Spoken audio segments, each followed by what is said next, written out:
Stocks and ಶೇರ್ಸ್ಗೂ SIPಗೂ ಇರುವಂಥ ವ್ಯತ್ಯಾಸ ಮತ್ತು ಅದರ ರಿಟರ್ನ್ಸ್ ವ್ಯಾಲ್ಯೂ ಏನು?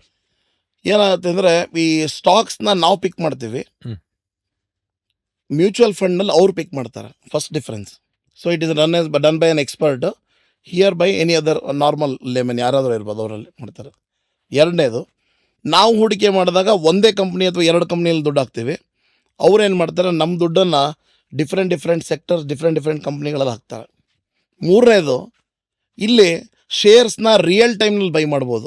ಮಾರ್ಕೆಟ್ 9:15 3:30 ತನಕ ಬೈ ಮಾಡ್ಬೋದು. ಅಲ್ಲಿ ಎಂಡ್ ಆಫ್ ದಿ ಡೇ ಏನು ಪ್ರೈಸ್ ಕ್ಲೋಸ್ ಆಗುತ್ತೋ ಆ ಪ್ರೈಸಿಗೆ ತೊಗೋಬೇಕು. ಅಂದರೆ ಇವತ್ತು ನಾನು ಬೈ ಮಾಡ್ಬೇಕು ಮ್ಯೂಚುವಲ್ ಫಂಡ್ ಅಂದರೆ, ನಿನ್ನೆ ಯಾವ ಪ್ರೈಸಿಗೆ ಕ್ಲೋಸ್ ಆಗಿತ್ತು ಆ ಪ್ರೈಸಿಗೆ ನಾವು ಯೂನಿಟ್ಸ್ ತೊಗೊತೀವಿ. ಸೊ ಮ್ಯೂಚುವಲ್ ಫಂಡ್ಸ್ನಲ್ಲಿ ಯೂನಿಟ್ಸ್ ಅಂತ ಕರಿತೀವಿ, ಇಕ್ವಿಟಿಗೆ ನಾವು ಶೇರ್ಸ್ ಅಂತ ಕರಿತೀವಿ. Next difference, 5th point, mutual ಫಂಡ್ಸ್ಗೆ ಅದು ಯಾರ ಅಕೌಂಟ್ನಲ್ಲಿ ಇರುತ್ತೆ ಅಂದರೆ, ಕಂಪ್ನಿ ಅಂದರೆ AMCಯ ಒಂದು ಡಿಮ್ಯಾಟ್ ಅಕೌಂಟ್, ಅವ್ರ ಅಕೌಂಟ್ ಡಿಮ್ಯಾಟ್ ಅಕೌಂಟಲ್ಲಿ ಇರುತ್ತೆ.